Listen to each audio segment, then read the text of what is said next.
En los primeros días, cuando la humanidad comenzó a habitar la tierra y nacieron hijas, el mundo era silencioso y vasto. Era una época perdida en la memoria, mucho antes del gran diluvio. En aquel entonces, la tierra era virgen, los ríos fluían puros y los bosques se extendían sin fin. Pero algo empezó a agitarse en el corazón de los humanos. Una sombra que poco a poco tomaba forma. La historia de los Nefilim comienza aquí. Comenzó en los tiempos de Yared. Fue una generación antes de Enoc y 2 antes de Noé. La vida se expandía rápidamente por las llanuras y colinas mientras la gente aumentaba en número. Pero a medida que crecían, sus corazones empezaban a cambiar. Los celos se colaban en sus mentes y el mal empezaba a florecer en los hogares. Lo que antes era limpio y luminoso comenzó a apagarse. Fue entonces cuando llegaron seres celestiales desde lo alto. Eran los llamados hijos de Dios, también conocidos como los vigilantes. Seres del cielo enviados para observar y proteger a la raza humana. Desde lo alto, contemplaban cómo la gente se multiplicaba y las civilizaciones comenzaban a formarse. Pero con el tiempo, su atención se desvió. Vieron a las mujeres humanas, llenas de gracia y espíritu, diferentes a todo lo que habían conocido. Las miraban reunirse junto a los ríos, moverse entre la hierba alta y reír bajo el cielo. Un deseo peligroso comenzó a crecer en los vigilantes. Su propósito era proteger, pero ahora sentían deseo. Querían tomar a esas mujeres como esposas, estar con ellas y unirse al mundo que debían mantener separado. Su líder, Semiasa, los reunió en un gran campo cerca del monte Hermón. Temía ceder él solo, así que animó a los demás a unirse. Dijo que debían comprometerse todos y sellar su decisión con una maldición si alguno cambiaba de idea. Así hicieron un juramento que marcaría su destino. De pronto descendieron. El cielo se abrió y la tierra tembló cuando llegaron. Aparecieron con forma humana, pero claramente no eran de este mundo. Una extraña luz los rodeaba y sus ojos ardían como brasas. Su presencia era abrumadora, tanto hermosa como aterradora. La gente los miraba con asombro, sin saber si eran mensajeros divinos o algo mucho peor. Pronto, los vigilantes tomaron a las mujeres humanas como esposas. De su unión nacieron hijos como el mundo jamás había visto. Estos descendientes eran gigantes que superaban en tamaño y fuerza a cualquier humano. Se les conoció como los Nefilim. Al principio fueron celebrados como grandes guerreros, leyendas que destruían monstruos, conquistaban ciudades y cargaban piedras imposibles, pero su verdadera naturaleza pronto se reveló. No eran héroes, eran criaturas hambrientas y violentas. Los Nefilim comenzaron a dominar los clanes humanos. Sus enormes cuerpos y fuerza incomparable les daban control absoluto. Se apoderaban de tierras y exigían ofrendas a quienes vivían allí. La gente, superada por el miedo, empezó a tratarlos como si fueran dioses. Pero su hambre no tenía límites. Al principio comían los frutos de la tierra, arrasando regiones enteras hasta que no quedaba nada. Luego se volvieron hacia los animales, devorando rebaños en cuestión de minutos. Aún así, su apetito crecía. Cuando la naturaleza ya no podía sostenerlos, su atención se volvió hacia los humanos. Comenzaron a cazar personas sin remordimiento, persiguiéndolas como animales salvajes, arrasando comunidades enteras con facilidad. El pánico se extendió por la tierra. Ningún ejército ni defensa podía detenerlos. Mientras tanto, los vigilantes, que ya no se preocupaban por su deber, comenzaron a crear criaturas antinaturales mezclando especies. Estos seres retorcidos vagaban por bosques y llanuras, desafiaban las leyes naturales y llevaban terror a donde quiera que iban. La belleza de la tierra se desvanecía. Lo que antes era un jardín lleno de vida se convirtió en una pesadilla. Con manos tan grandes como troncos, construyeron ciudades de piedra tan vastas que parecían montañas. En sus muros colgaban los cráneos de sus víctimas, como advertencia a quienes osaran resistir. Estas ciudades monstruosas se convirtieron en lugares de culto y temor. La gente se inclinaba ante ellos, cantando sus nombres no por honor, sino por puro miedo. Og, el gigante de la montaña; Arba, el gran constructor; Anak, el señor de las tierras bajas; y Gilgamesh, mitad salvador, mitad bestia. Cada uno exigía rituales, ofrendas y vidas para calmar su furia. La gente cantaba para ellos y ofrecía lo que más valoraba, con la esperanza de evitar la destrucción. Pero entonces los vigilantes comenzaron a revelar secretos que nunca debieron llegar a manos humanas. Azazel enseñó a los hombres a forjar hierro en espadas mortales, crear armaduras que ningún arma podía penetrar, tallar gemas que brillaban como estrellas y fabricar herramientas de belleza que alteraban el rostro y el corazón de las mujeres. Tamil compartió hechizos y encantamientos, palabras que torcían la mente, avivaban deseos y esparcían engaño. Otros revelaron secretos del cielo y las estrellas, no para maravilla, sino para controlar el destino. Introdujeron pociones, rituales y formas de convertir lo sagrado en maldición. La gente, sin darse cuenta en qué se estaban convirtiendo, se hundía cada vez más en una oscuridad sin salida. Aprendieron a crear herramientas de muerte, despertar sentimientos prohibidos y convocar fuerzas que no entendían. El mundo comenzó a cambiar. Las ciudades resonaban con gritos, la sangre manchaba las calles y la crueldad se volvió entretenimiento. La guerra era celebrada y los humanos copiaban la violencia de los gigantes. Las estaciones ya no llegaban como antes. La primavera se retrasaba, el invierno se alargaba y la tierra dejaba de dar sus frutos. Los árboles daban frutas extrañas y deformes. Los animales nacían rotos. Los ríos, antes puros, fluían turbios y oscuros, como si la tierra estuviera enferma. La vida se había envenenado y, sin saberlo, el mundo entero avanzaba directo hacia su caída. Dios miró el mundo arruinado y habló con juicio firme. Mi presencia no permanecerá para siempre con los humanos, pues no son más que carne y hueso. Desde ese momento, sus vidas quedarían limitadas a 120 años. No fue solo una declaración, fue una advertencia, una cuenta regresiva para toda la humanidad antes del castigo que se acercaba. Tras estas palabras, los cielos quedaron en silencio. Un profundo y escalofriante silencio se apoderó de todo. Era como si el cielo mismo contuviera la respiración, esperando lo que estaba por venir. La gente continuó con sus vidas como si nada hubiera cambiado, pero algo sí lo había hecho. El cielo se oscurecía sin razón, las aves volaban desorientadas, huyendo de algo invisible. La tierra exhalaba un hedor fétido, señal sombría de que la paciencia divina estaba llegando a su fin. Y aún así, en medio de esta oscuridad, caminaba un hombre diferente a todos los demás. Su nombre era Enoc. Era la 7ª generación después de Adán y se negó a inclinarse ante los Nefilim o los vigilantes. Su sola existencia desafiaba la decadencia del mundo. Mientras reinaba el caos, él eligió el camino justo. Su espíritu era claro, su fe inquebrantable. Enoc caminaba junto a Dios, se enfrentó tanto a ángeles caídos como a humanos y declaró sin temor: «Le habéis dado la espalda al cielo y habéis manchado la tierra».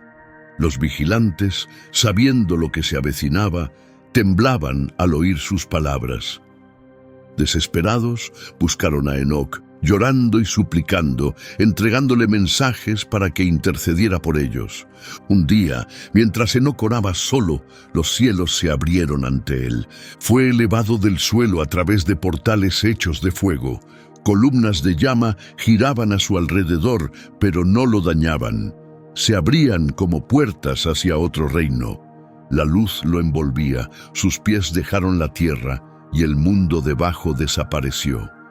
De pronto Enoc se encontraba en reinos vastos, llenos de luz y sombra, lugares que ningún humano había visto jamás. Vagó por corredores resplandecientes donde corrientes de fuego cruzaban ríos de cristal sin mezclarse. Las paredes brillaban y latían, cantando en lenguas que ningún hombre podía comprender.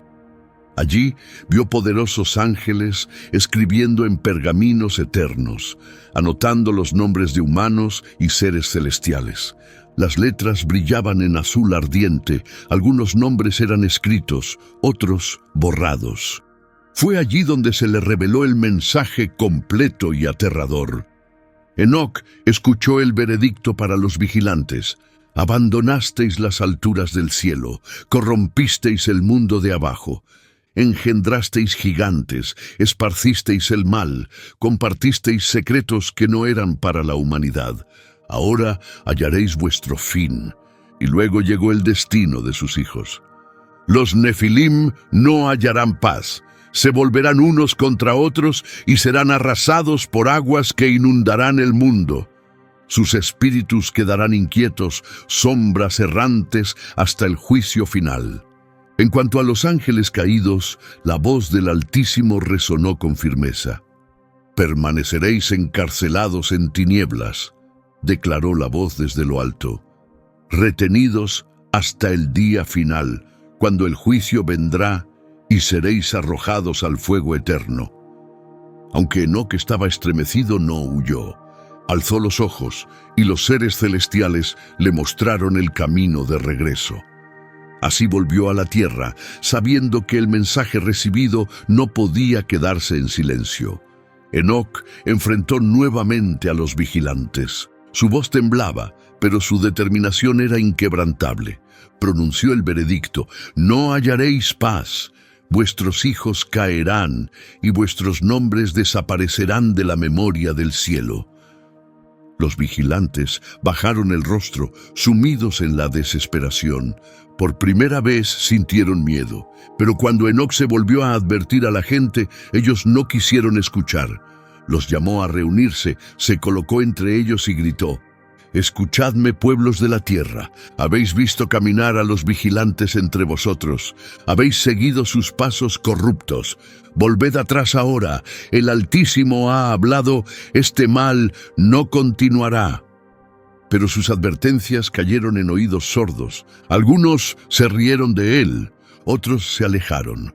Solo unos pocos escucharon verdaderamente su llamado. La mayoría siguió con sus vidas como siempre, construyendo, comiendo, mezclándose, matando, sin ver que el reloj ya había comenzado a correr.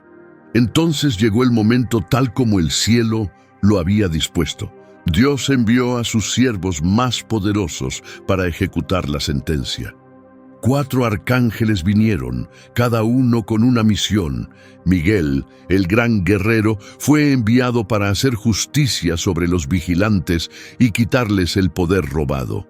Rafael, sanador y juez, recibió la tarea más oscura: encontrar a Azazel y encarcelarlo para siempre. Gabriel, el portador de verdades ocultas, debía sembrar la guerra entre los Nefilim para que se destruyeran entre ellos. Uriel, el portador de luz, vino a advertir a la humanidad y anunciar el juicio por venir. Rafael descendió primero como una llama ardiente. Encontró a Azazel escondido en una tierra desolada llamada Dudael, envuelto en tinieblas. Con cadenas hechas de la misma palabra de Dios, lo ató. Las cadenas brillaban con fuego sagrado, quemando la piel de Azazel.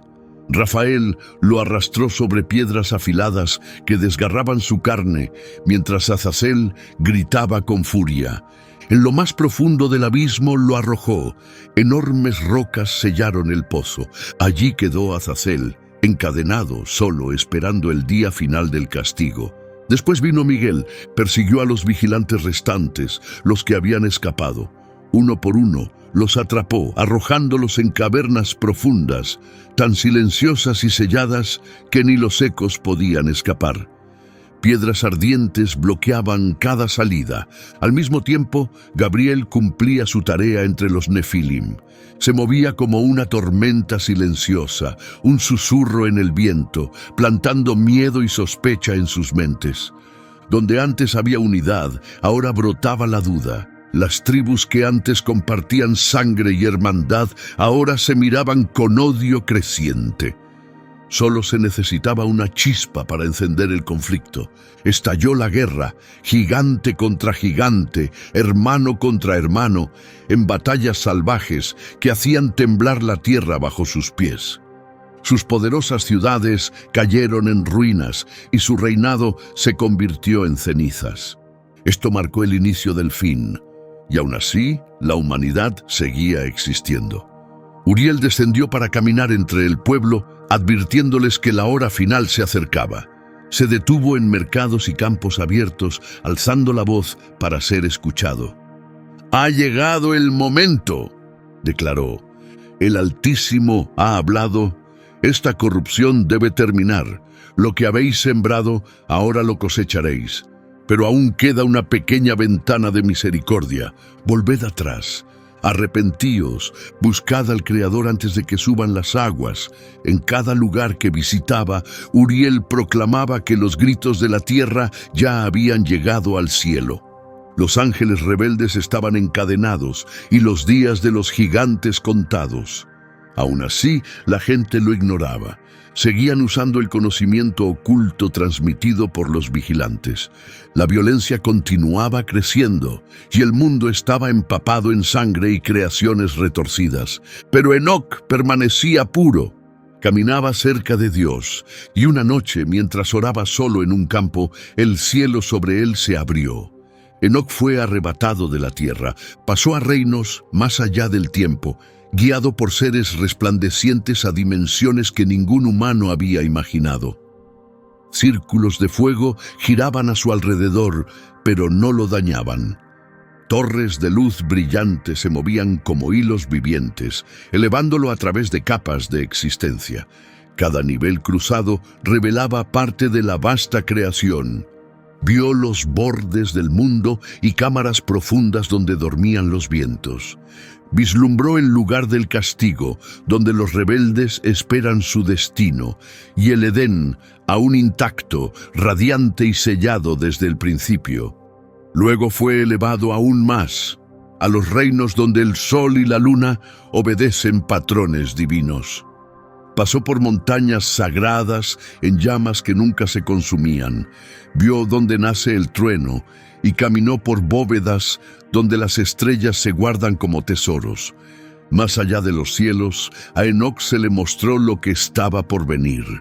Vio la decadencia extendiéndose como veneno, ciudades construidas sobre huesos, humanos inclinándose ante gigantes olvidados, el odio propagándose como fuego. Y con esas visiones se le reveló el gran juicio, el equilibrio cambiando, nombres desapareciendo de los pergaminos eternos y aguas viniendo, no como lluvia común, sino como un veredicto del cielo. Enoc escuchó y escribió, documentó cada visión. Según las antiguas tradiciones, compiló 366 libros que contenían su testimonio.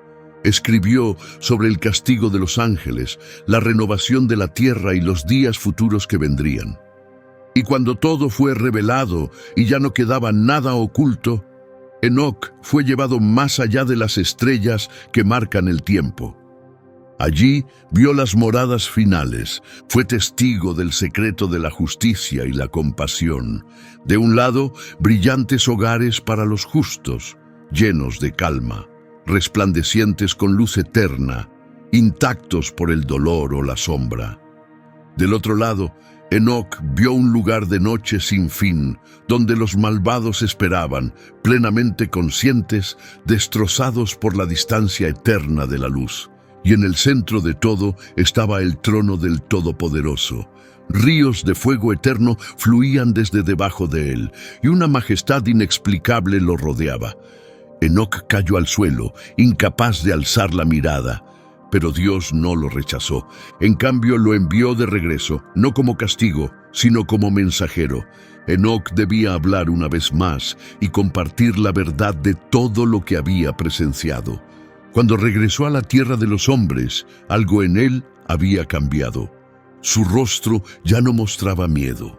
Reunió a su hijo Matusalén, a sus descendientes y a los pocos que aún se aferraban a la rectitud. Les habló de los reinos que había visto, de los hogares preparados arriba, de los libros sellados, de los nombres escritos en fuego. Les advirtió que el juicio no era un cuento lejano, y les rogó que no cambiaran sus almas por placeres pasajeros, que no siguieran a los gigantes hacia la corrupción, ni cayeran en las trampas de los ángeles caídos. Un silencio solemne llenó su casa ese día, y no mucho después Enoc dijo que su tiempo en la tierra había terminado. En el día señalado desapareció. Dios lo tomó. Fue elevado sin volver a caminar entre los hombres. Por un breve instante el mundo se detuvo. Incluso el caos hizo una pausa. Se esparcieron susurros de que Enoc no había muerto como los demás, que la luz lo había recibido, que fue llevado con vida por el Creador cuando los cielos se abrieron por última vez. Pero esa calma no duró. Poco después, el terror se apoderó de la tierra. Los Nefilim se volvieron unos contra otros en guerras brutales. Sus ciudades se derrumbaron bajo el peso de su propia maldad. Sin la voz de Enoc para contenerlos, los humanos se entregaron por completo a la maldad. Los hijos de los caídos marchaban entre huesos. Las mujeres, enseñadas por Tamil, lanzaban hechizos sin vergüenza. Falsos videntes hablaban mentiras extraídas de las estrellas. Aunque los vigilantes seguían sepultados en el abismo, sus hijos gobernaban desde arriba como tiranos. Las montañas temblaban bajo sus pasos. La sangre manchaba las fuentes de la tierra. Los gritos de los indefensos resonaban en los cielos. Entonces los cielos se oscurecieron. Las estaciones se confundieron. El sol ya no brillaba como antes. Las aves perdieron su rumbo. Los árboles se encogían sobre sí mismos. La tierra, cansada y herida, gemía de dolor. Y aún en esa sombra surgió una luz. Su nombre era Noé. Mientras todos a su alrededor estaban perdidos en violencia y magia, él trabajaba la tierra arruinada con manos honestas. A los 600 años permanecía puro. Crió a sus hijos con respeto al Altísimo y elevaba sus oraciones cada día. Se mantuvo justo, intocado por el mal de su tiempo. Un hombre que aún escuchaba la voz que una vez habló a Enoc. Y esa voz volvió a hablar. Pondré fin a toda carne, porque la tierra está llena de crueldad. Los destruiré, junto con la tierra misma. Dios le reveló a Noé el juicio que vendría, las aguas que inundarían toda la tierra, y le confió una gran tarea. «Construye un arca de madera de ciprés», dijo el Señor. «Hazla con compartimentos y cúbrela por dentro y por fuera con brea para hacerla impermeable». Luego, Dios le dio instrucciones detalladas. El arca deberá medir 300 codos de largo, 50 codos de ancho y 30 codos de alto. Hazle un techo con una abertura de un codo justo debajo, que recorra todo alrededor. Coloca una puerta en un lado y divídela en niveles, inferior, medio y superior. Noé se quedó en silencio, atónito. Pero entonces el Creador habló de una promesa. «Haré un pacto contigo. Tú y tus hijos, tu esposa y las esposas de tus hijos entraréis en el arca». Sin dudarlo, Noé obedeció. Salió a buscar la madera y comenzó a construir. Los días se convirtieron en semanas y las semanas en meses, mientras la enorme estructura tomaba forma lentamente. Su familia se unió, trabajando bajo el sol y la tormenta, mientras otros se burlaban y los ridiculizaban. Aún así, continuaron. Llegó el día en que el cielo ya no pudo contener su ira, y la tierra, empapada en sangre inocente, gimió hacia el cielo. Era como si el planeta mismo suplicara justicia. El sol se oscureció de manera antinatural y una extraña pesadez se extendió sobre la tierra, como si algo irreversible estuviera por ocurrir. Entonces sucedió algo extraordinario. Desde todas las tierras comenzaron a aparecer animales, atraídos por un llamado invisible que resonaba en todos los seres vivos. Llegaron en pares perfectos, aves de plumaje brillante, serpientes silenciosas, criaturas grandes y pequeñas. Todos caminaban de dos en dos hacia el arca, como si supieran exactamente a dónde ir. La gente los miraba sin palabras. No podían explicar cómo las bestias salvajes se comportaban con tanta calma. Entrando sin resistencia en la extraña nave, Noé los recibió, colocando cada pareja exactamente en su lugar, tal como se le había instruido. Luego, él entró en el arca junto con su esposa, sus hijos Sem, Cam y Jafet, y las esposas de sus hijos. Nadie más los siguió, nadie más creyó. Cuando el último cruzó el umbral, Noé volvió una vez más la mirada hacia el mundo que había conocido. La tierra que había trabajado, el cielo que una vez amó y la corrupción que había tocado todo. Entonces ocurrió. Un sonido poderoso resonó por toda la tierra. La puerta se cerró detrás de ellos. No fue la mano de Noé, sino la de Dios mismo. Por un momento todo quedó en silencio, la tierra pareció detenerse. Y luego comenzó. La oscuridad envolvió el cielo. Un sonido como trueno desgarró el suelo mientras las profundidades de la tierra se abrían.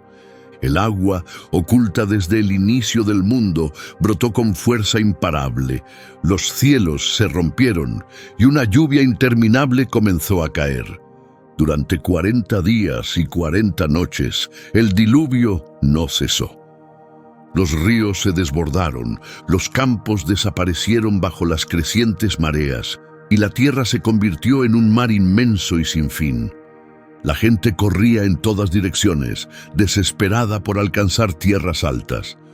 Treparon árboles, gritaron nombres de dioses impotentes y suplicaron por un rescate que nunca llegó. Incluso los poderosos Nefilim, los gigantes que antes reinaban sin temor, sintieron cómo el terror se apoderaba de sus corazones. Su gran tamaño, su fuerza incomparable, ya no significaban nada. Algunos fueron vistos escalando cumbres que pronto desaparecerían bajo el agua. Construyeron torres sobre columnas de piedra, se aferraron a las ramas más altas y nadaron entre el caos salvaje. Gilgamesh, uno de los más feroces, alzó sus manos hacia el cielo oscuro y gritó: ¿Es esta tu venganza? Pero la tormenta ahogó su voz y las aguas lo tragaron por completo. Y otro de los titanes luchaba entre las olas, creando mareas con cada brazada, pero incluso él fue consumido, indefenso como una hoja en un río. Uno a uno, los Nefilim cayeron. Perdidos entre remolinos y silencio, sus gritos ahogados por el estruendo del diluvio, y en lo profundo, bajo la superficie, los vigilantes encarcelados lo escuchaban todo desde sus celdas ardientes. Encadenados bajo piedra y sombra, oían la ira que ellos mismos habían desatado. Azazel gritaba en la oscuridad, su voz desgarrada y rota, incapaz de escapar de su destino. Arriba, en el reino celestial, se celebraba un juicio silencioso. Se desellaron antiguos libros y los nombres de los Nefilim, aquellos que desafiaron lo divino, fueron borrados de la memoria eterna. No quedaría rastro de ellos en los registros de la creación. Mientras el diluvio limpiaba el mundo, el cielo se regocijaba en justicia. Las estrellas, ocultas por tanto tiempo, comenzaron a perforar las nubes, y el equilibrio de todas las cosas, distorsionado por generaciones, volvía lentamente. Todo cambió, y mientras eso ocurría, el arca flotaba sola sobre la faz del abismo, llevando dentro el último aliento de esperanza. Sus vigas crujían bajo el peso de la tormenta, pero se mantenía firme. Dentro, Noé se arrodillaba en oración, su voz suave pero firme, elevada hacia el cielo mientras el trueno rugía afuera. Las aguas subieron hasta que incluso las montañas más altas desaparecieron bajo la marea. Nada quedó, ni hombre, ni criatura, ni ave con aliento en sus pulmones. Toda vida desapareció, excepto la que había sido resguardada dentro del arca. Pasó el tiempo, y lentamente el diluvio comenzó a disminuir. Día tras día, el agua descendía, y entonces, por primera vez en lo que pareció una eternidad, la tierra asomó bajo un cielo despejado. Eventualmente, el arca se posó suavemente sobre las alturas del Ararat, quedando como un monumento de supervivencia en un mundo renacido. Dentro, Noé esperaba, observando el horizonte, esperando. Abrió una pequeña ventana y soltó un cuervo. El ave voló de un lado a otro, buscando tierra seca, pero no encontró nada. Después de algunos días más, Noé soltó una paloma. La paloma voló hacia el cielo abierto. Al principio regresó sin nada, incapaz de encontrar un lugar donde descansar. Pero Noé tuvo paciencia. Después de 7 días más, la paloma volvió. Esta vez con algo en el pico, una hoja fresca de olivo. El corazón de Noé se llenó de esperanza. La tierra estaba sanando. Una semana después, envió a la paloma una vez más, y esta vez no regresó. Esa fue la señal. La tierra seca había aparecido, y la vida podía comenzar de nuevo. Cuando por fin salieron del arca, entraron en un mundo renacido. Los campos estaban puros, lavados por completo. El aire se sentía ligero y nuevo. Las montañas brillaban bajo un cielo limpio e intacto. Noé se quedó en silencio, asimilando el peso de todo lo ocurrido. Entonces, sabiendo lo que debía hacer, recogió piedras y construyó un altar humilde. Allí ofreció un sacrificio, animales puros entregados en agradecimiento. El humo subía como una ofrenda fragante, un voto silencioso de confianza en lo que vendría. Dios habló una vez más, pero esta vez no para juzgar, sino para prometer. Al contemplar la tierra renovada, dijo: «Nunca más maldeciré el suelo por causa del hombre. No volveré a destruir a todos los seres vivos como lo he hecho». Esa promesa quedó grabada no solo en palabras, sino también en el cielo mismo. Un arco radiante se extendía por los cielos.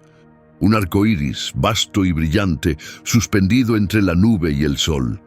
Era la señal de un pacto eterno, un recordatorio para todas las generaciones de que Dios le había dado al mundo un nuevo comienzo. Desde entonces, cada vez que lloviera y la luz rompiera las nubes, esa señal aparecería, prueba del voto hecho a la creación. La justicia se había cumplido, pero ahora una nueva historia comenzaría. Una historia basada en la misericordia y la esperanza de restauración. Con el tiempo, la familia de Noé comenzó a extenderse por la tierra renovada. Sus hijos, Sem, Cam y Jafet, tomaron caminos distintos, llevando consigo la memoria del diluvio y la promesa de redención. Cam viajó hacia el sur, a tierras cálidas. En los fértiles valles de Egipto y las amplias llanuras de Canaán, sus descendientes construyeron ciudades y torres. De su linaje nació Nimrod, famoso como un poderoso cazador ante el Señor y fundador de grandes ciudades como Babel, Erech y Nínive. Lugares que serían conocidos tanto por su esplendor como por su rebelión. Jafet se dirigió hacia las tierras frías del norte, a montañas y regiones lejanas. De él surgieron pueblos y culturas que se extenderían más allá de la visión de Noé. Sem permaneció más cerca del camino de la promesa. Sus descendientes formarían un pueblo marcado por la fe. De ellos vendrían los patriarcas, los profetas y, en última instancia, la fuente de bendición para toda la tierra. Con el paso de las generaciones, las lenguas de los hombres comenzaron a multiplicarse. En un tiempo, toda la humanidad hablaba el mismo idioma. Pero esa unidad se quebró. Las palabras se convirtieron en muros y de esas barreras nacieron nuevas culturas, nuevas naciones y distintas identidades. La tierra volvió a llenarse, esta vez con muchas voces, cada una llevando su propia historia. Sin embargo, dentro de esas civilizaciones en ascenso, comenzaron a resurgir susurros del mundo antiguo. Después del diluvio, se creía que todo mal había sido arrasado. El arca había descansado sobre las laderas del Ararat y con eso, los Nefilim, los gigantes del viejo mundo, se pensaba que habían desaparecido para siempre. Pero esa creencia puede no contar toda la historia. El relato bíblico termina con la destrucción total de la vida y un mundo purificado por agua. Aún así, algunos escritos antiguos y tradiciones olvidadas apuntan a algo más inquietante, la posibilidad de que el legado de los gigantes no se desvaneciera, sino que continuara oculto en la sangre humana. Según estos relatos, una de las esposas de los hijos de Noé, probablemente del linaje de Cam, pudo haber llevado sin saberlo la huella de los caídos en su linaje. Ella no era una gigante, pero su ascendencia pudo haber estado contaminada, y si eso fuera cierto, explicaría por qué, generaciones después, los gigantes reaparecieron, no como gobernantes del mundo, sino como remanentes, sombras de un tiempo ya pasado. No eran mitos, la misma Biblia los menciona. Libros como Deuteronomio y Josué describen tribus enteras conocidas por su tamaño colosal y fuerza increíble. Los anaquitas de Hebrón eran tan enormes que los espías israelitas se sentían como insectos ante ellos. Los refaitas, también llamados los silenciosos, vivían en la región de Basán. Los semitas, conocidos como los terribles, rondaban las tierras de Moab.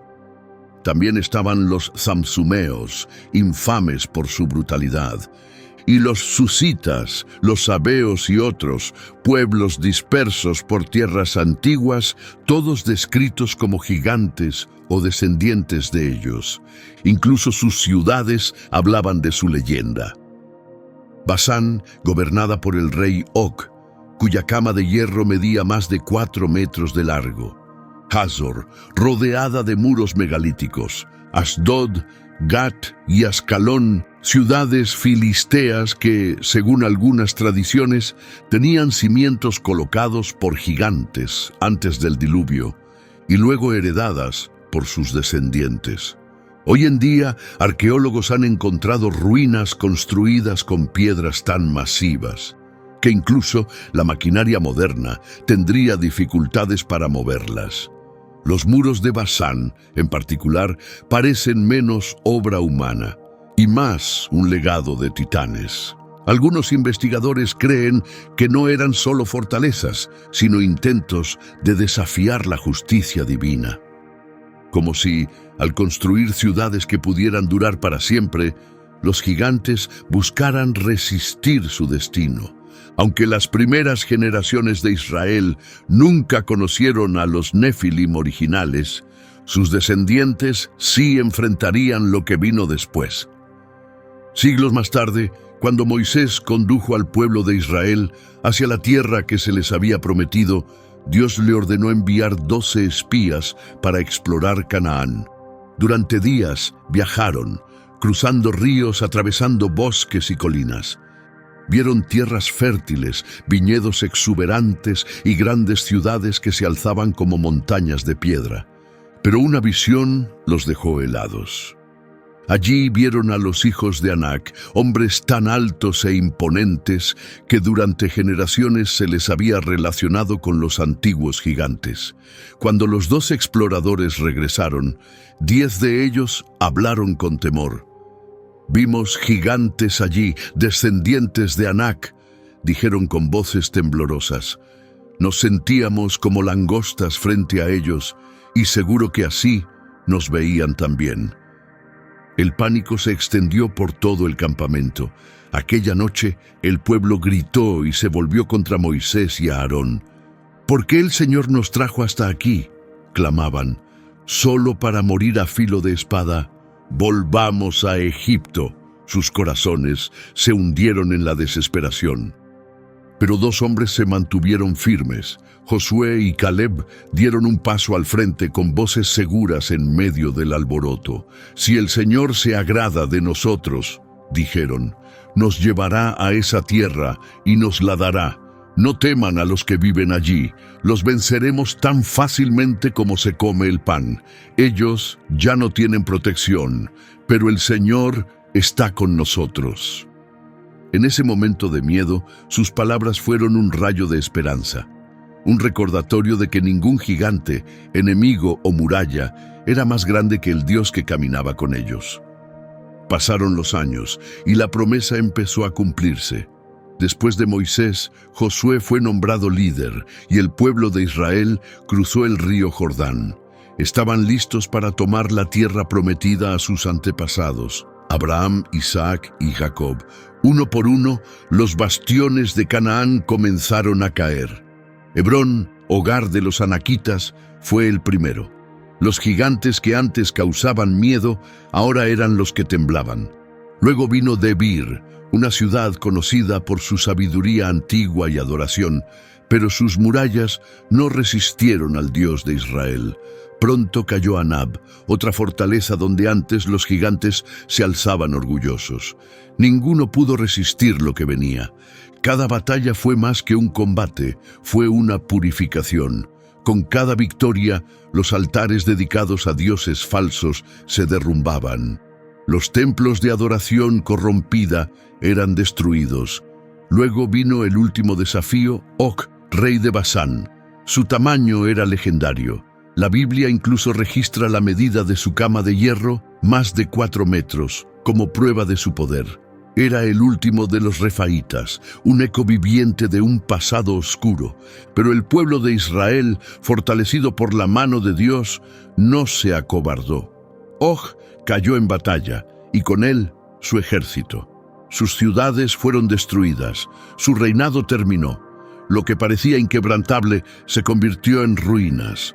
Los símbolos de su dominio, los ídolos, los altares, los nombres, fueron borrados. Los ecos de los Nefilim, su gobierno en las sombras y su desafío, finalmente quedaron en silencio. Gracias a la obediencia de un pueblo fiel, guiado por la voz del Dios viviente, la tierra empezó a transformarse. La tierra prometida ya no estaba marcada por antiguos poderes. Estaba lista para convertirse en lo que siempre debía ser, un hogar donde la promesa se cumpliría. Aún así, las leyendas de gigantes no se desvanecieron del todo. Aunque los jueces gobernaron y los reyes subieron y cayeron, las historias de guerreros gigantes seguían en el corazón del pueblo. Y en la tierra de los filisteos surgió una figura así, tan imponente que parecía llevar en sí el aliento mismo de los antiguos Nefilim. Goliat de Gat. Medía casi 3 metros. Su armadura de bronce pesaba tanto como un hombre adulto, y su lanza era gruesa y larga como un rodillo de tejedor. Durante 40 días, cada mañana y cada tarde, salía al frente, su voz retumbando como trueno por las colinas. «Elijan a un hombre para pelear conmigo», gritaba. «Si me vence, seremos sus siervos, pero si yo gano, ustedes serán nuestros esclavos». El miedo paralizó al ejército de Israel. Ningún guerrero se atrevía a aceptar el reto. Entonces llegó David, un joven pastor enviado a llevar provisiones a sus hermanos. Aún joven y sin armas, David se indignó por los insultos contra Israel. Sin dudarlo, pidió ser llevado ante el rey Saúl. El rey le ofreció su armadura, pero David la rechazó. En su lugar, tomó solo su bastón de pastor, su honda, 5 piedras lisas de un arroyo y su fe inquebrantable. Al entrar al campo de batalla, Goliat se rió al verlo. Pero David respondió con palabras valientes que han resonado a través del tiempo. «Tú vienes con espada y lanza, pero yo vengo en el nombre del Señor de los ejércitos, el Dios de Israel. al que tú has desafiado. Hoy el Señor te entregará en mis manos. Todo el mundo sabrá que hay un Dios en Israel. Mientras el gigante avanzaba con maldiciones, David corrió sin dudar. Metió la mano en su bolsa, sacó una piedra, la puso en la honda y con un solo movimiento la lanzó hacia el gigante. La piedra voló veloz, golpeando a Goliat justo en la frente. Se hundió profundamente. Goliat tambaleó y cayó de bruces al polvo. La tierra tembló bajo él. Sin perder tiempo, David corrió hacia el gigante caído, tomó la espada del propio Goliat y con un golpe poderoso le cortó la cabeza. Sosteniéndola en alto, David declaró: «Esta victoria es del Señor». Pero la era de los gigantes no había terminado. La Biblia registra que aparecieron más gigantes en los años siguientes, surgiendo otra vez desde las tierras filisteas, como si sus antiguos linajes se negaran a desaparecer.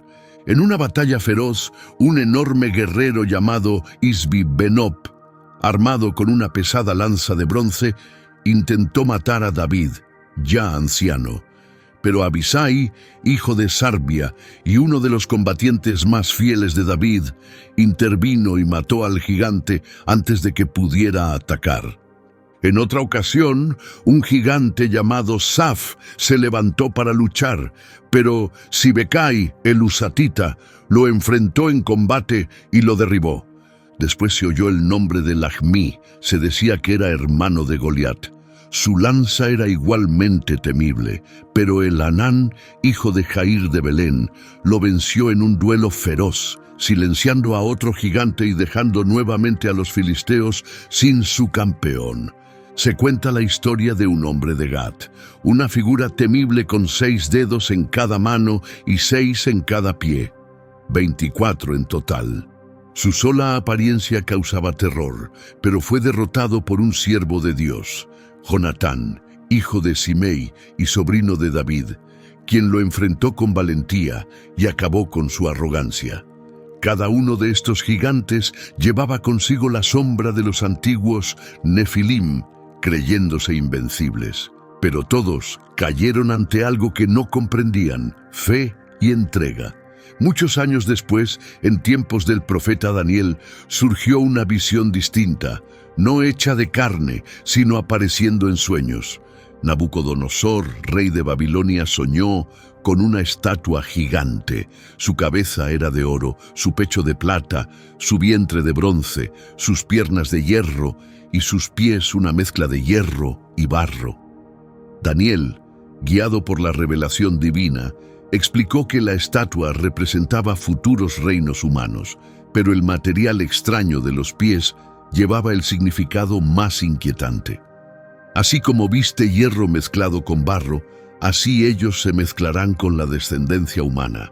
Pero igual que el hierro no se une con el barro, tampoco ellos se unirán de verdad.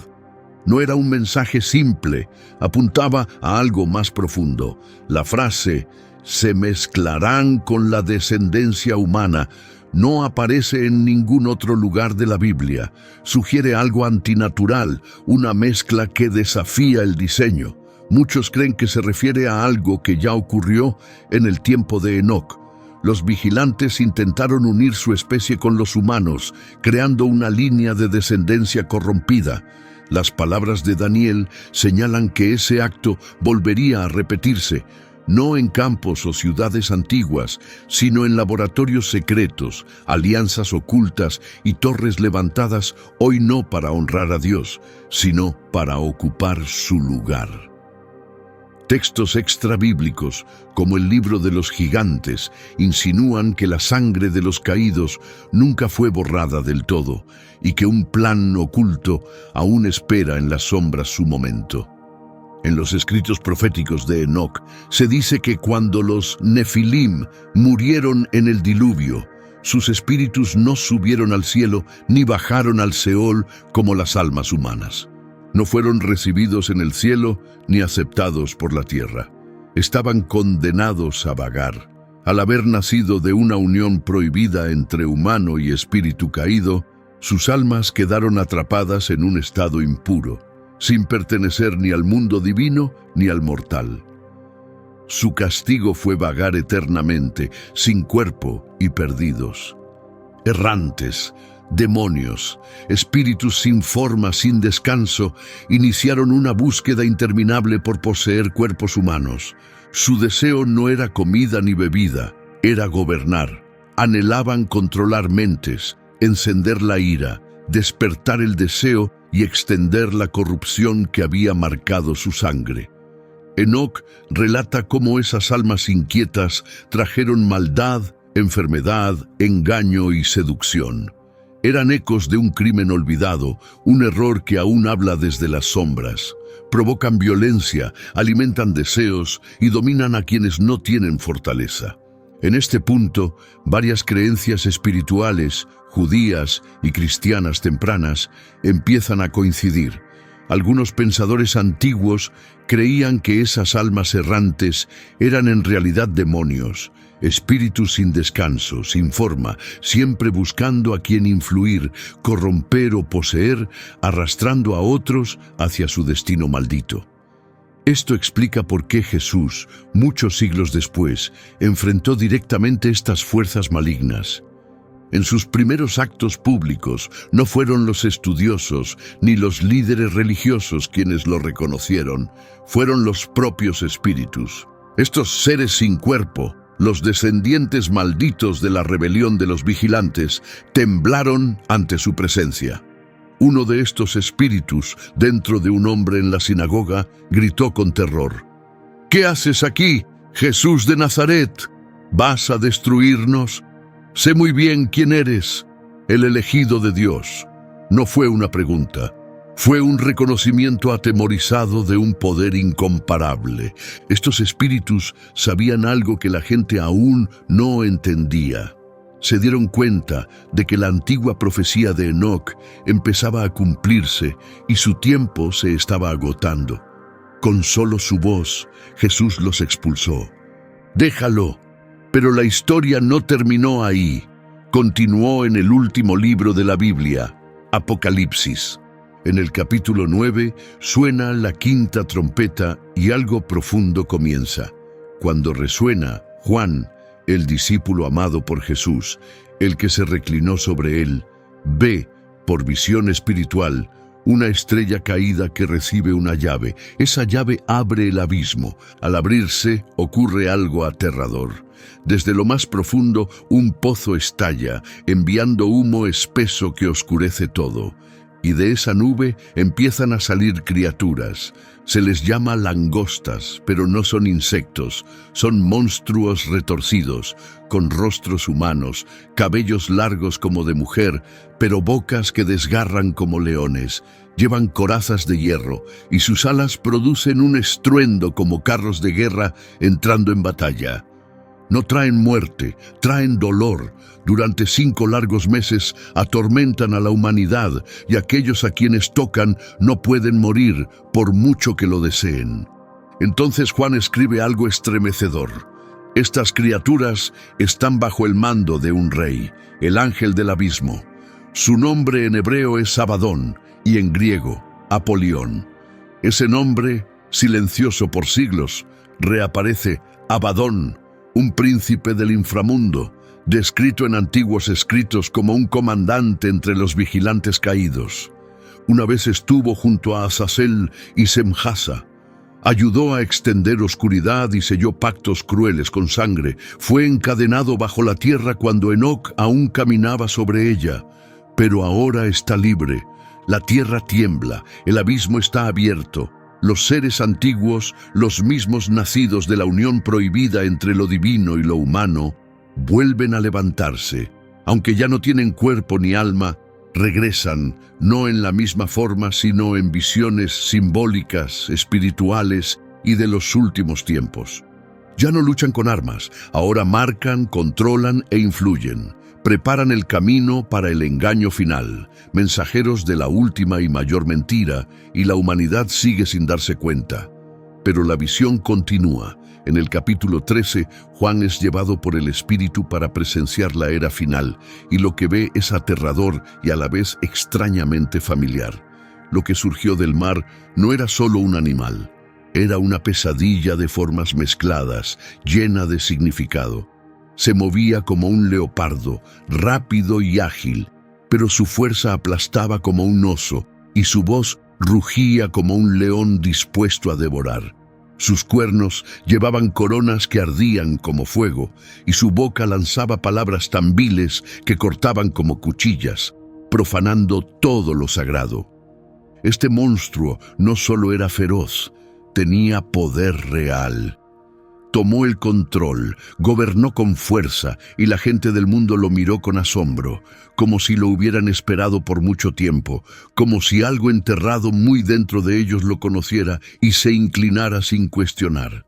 Pero esto no era algo completamente nuevo.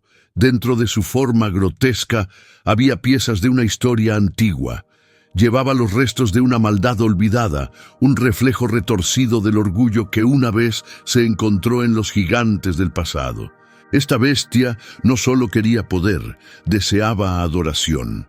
En el centro de su diseño maligno estaba el objetivo original de los caídos, crear su propia versión de la creación, forjar sus propios hijos, su propio reino, una oscura imitación del orden divino, y el mundo, atraído por su fuerza, se rindió y aceptó su marca.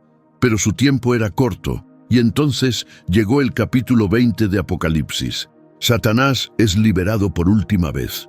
Con esa oportunidad reúne a tribus lejanas, pueblos de los extremos de la tierra, aquellos que vienen desde más allá del borde, Gog y Magog. Estos nombres no son nuevos.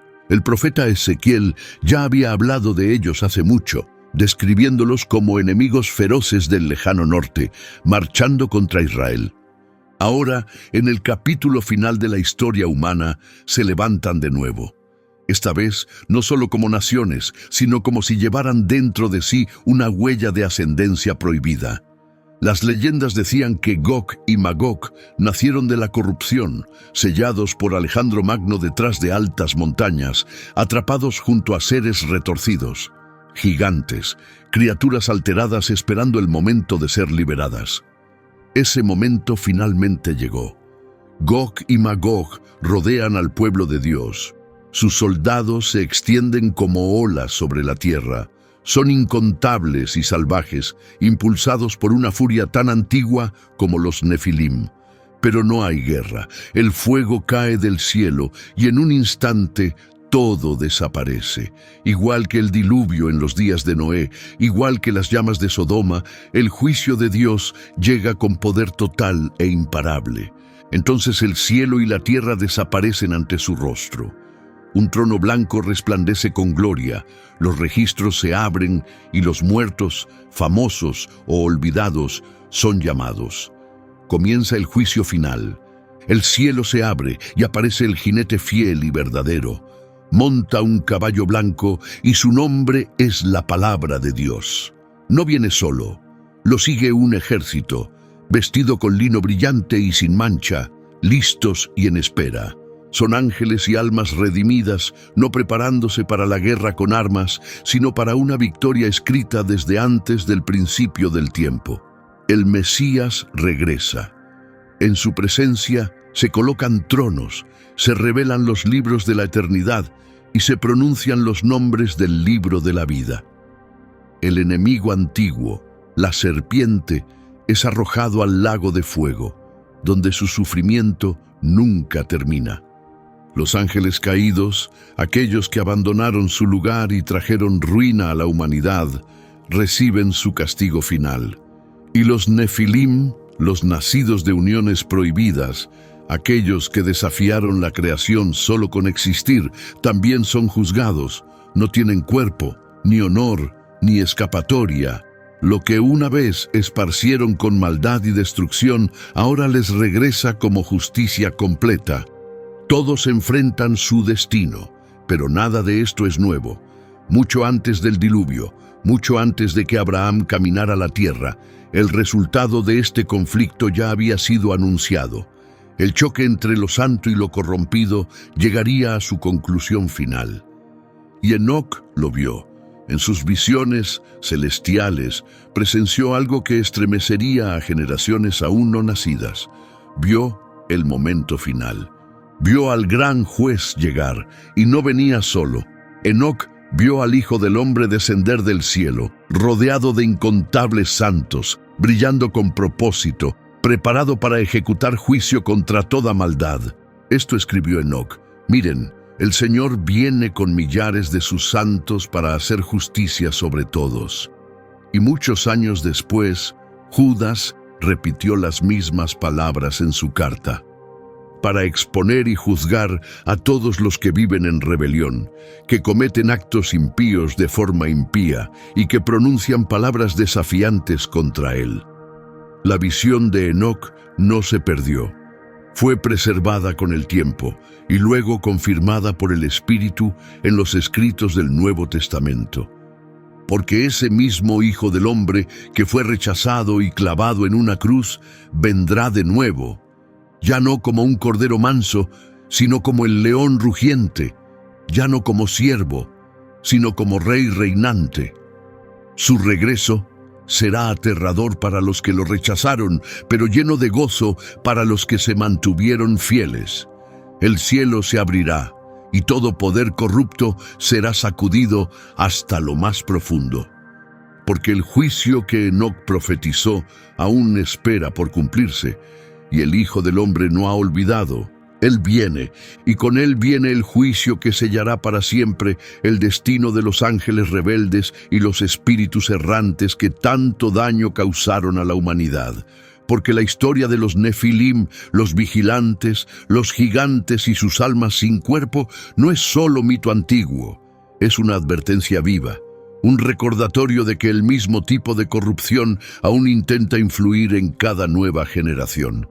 Hoy, las uniones no son entre ángeles y mujeres, son entre la mentira y la verdad. Y muchos, como en los días de Noé, son atraídos por las apariencias, por lo que brilla o ruge con fuerza, sin darse cuenta de que el mismo orgullo que provocó la caída sigue oculto en el centro. Por eso esta historia nos dice: sé sabio con lo que se mezcla. No toda idea que suena profunda viene de Dios, y no todo lo que impresiona al mundo es verdad. Algunas enseñanzas nacen del orgullo, pero llevan máscara de revelación divina. Algunos movimientos ganan fuerza, pero cargan el mismo corazón rebelde que vivía en los gigantes, orgulloso, desobediente y corrupto. En el tiempo de Enoc muy pocos prestaron atención. En los días de Noé solo una familia fue salvada. Y hoy la misma advertencia sigue hablando. No entregues tu alma a quienes hablan con poder, pero carecen de verdad. No te dejes arrastrar por lo que está mezclado, lo que está contaminado, lo que no tiene lugar con Dios. Él no ha cambiado. El mismo Dios que juzgó a los ángeles cuando pecaron, que cubrió la tierra con agua y protegió a Noé en el arca, ha prometido guardar a su pueblo aún en medio del fuego. Mientras algunos espíritus siguen vagando, buscando corromper, hay uno que sigue sentado en el trono del cielo. Su nombre es santo, Él es fiel, Él es justo, y su promesa permanece firme. Mientras el arco iris aparezca en el cielo, mientras el amanecer extienda su luz sobre la tierra, Dios sigue recordando lo que juró. La historia de los Nefilim nos recuerda que en un mundo lleno de voces confusas y mensajes mezclados, no todo lo que brilla es divino. Por eso, ahora más que nunca, necesitamos discernimiento. Muchas gracias por ver y ser parte de este viaje. Si esta historia te pareció significativa, no olvides dar like y suscribirte al canal para más contenido como este. Que Dios te bendiga, te proteja y guíe tu corazón en cada paso del camino.